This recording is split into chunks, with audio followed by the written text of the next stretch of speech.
Welcome back to our channel, Movie Enthusiasts. Today, we're diving deep into the thrilling sci-fi world of District 9, the 2009 blockbuster that took the world by storm. So, buckle up as we take you on a whirlwind recap of this thought-provoking film. Before we dive in, make sure to subscribe and leave a like to our channel. Let's begin.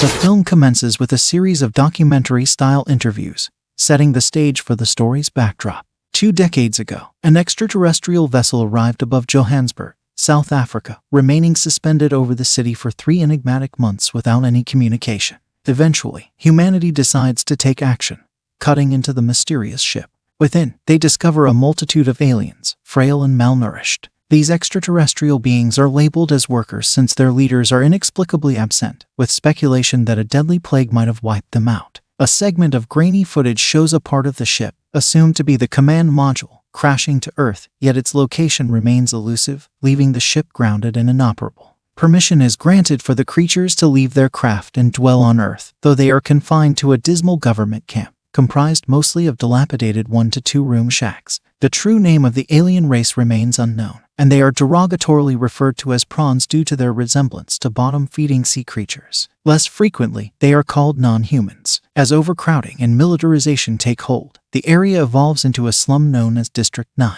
Amidst this setting, a thriving black market emerges, connecting the aliens with a Nigerian faction led by Mumbo, a paraplegic warlord. The dealings involve interspecies prostitution and the exchange of canned cat food for alien weapons. Interestingly, the aliens respond to cat food in a manner similar to catnip. Fast forward to 2010, the present time when the main story unfolds. The human population of Johannesburg has grown impatient with the alien presence, leading to the contracting of control over them to Multinational United, a private company with little regard for the welfare of the extraterrestrial beings. Unbeknownst to the public, MNU's true interest lies in the aliens' advanced weaponry, but due to its integration with alien biology, these weapons prove useless to humans. Enter the protagonist, Wikus van der Merwe, an MNU field operative assigned to relocate 1.8 million aliens to a new camp called District 10, situated 240 kilometers away from Johannesburg.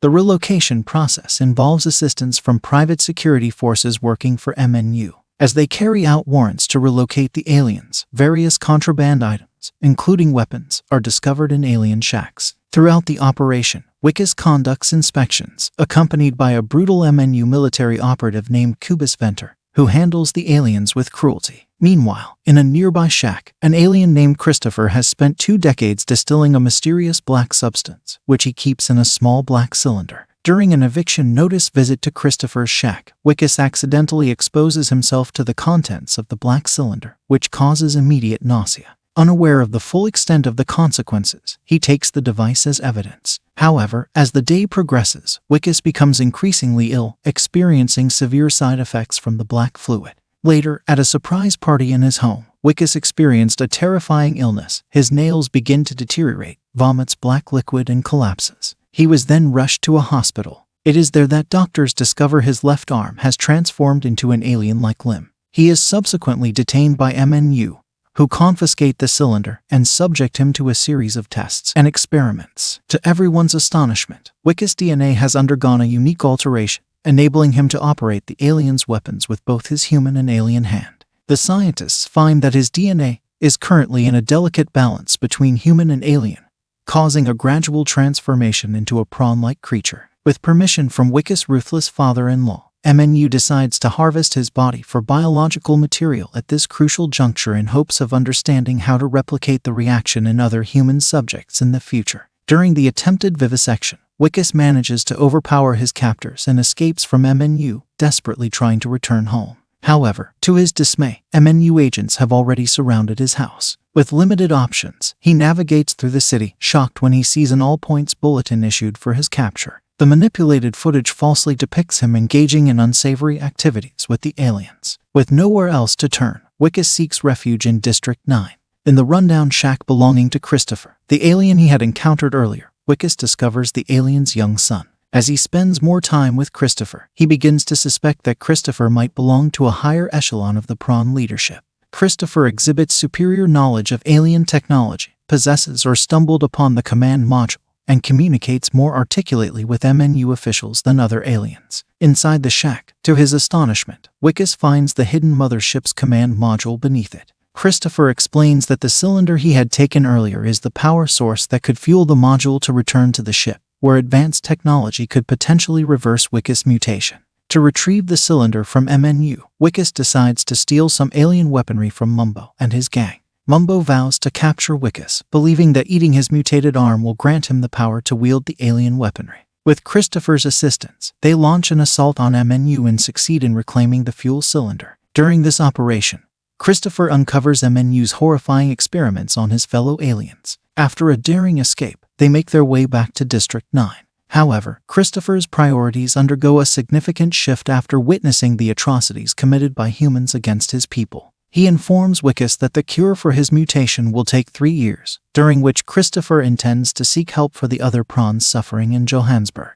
Enraged by the delay and determined to save himself, Wickes knocks Christopher unconscious and takes charge of powering up the ship. But the MNU mercenaries relentlessly pursue him, leading to the destruction of one of the command module's engines, causing the ship to crash land inside District 9.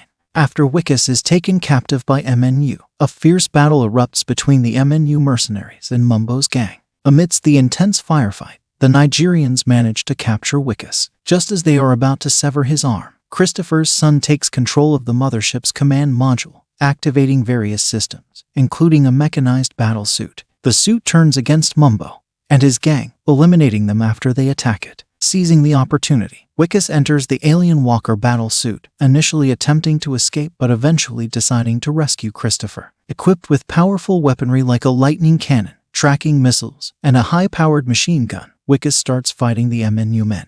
During the battle, Wickes gets hit by an anti-tank sniper round, but he urges Christopher to leave him behind and return to the shuttle. Christopher reluctantly agrees, promising to come back in 3 years to repair Wickes' body. He boards the shuttle and activates a tractor beam, drawing the command module back to the mothership, which then takes off amid cheers from humanity watching on television. However, Wickes' battle suit sustains a hit in the back, causing it to eject him. Severely wounded, Wickes struggles to crawl away from Cubus Venter, the sole MNU squad survivor. Yet, before Venter can harm him, other prawns emerge and violently attack Venter, dismembering him. The film concludes with a series of interviews and news broadcasts, presenting human perspectives on the unfolding events. The aliens are successfully relocated to District 10, which now houses 2.5 million inhabitants and is growing rapidly. One of Wickes' colleagues hacks into MNU's database, exposing their illegal genetic experiments to the public.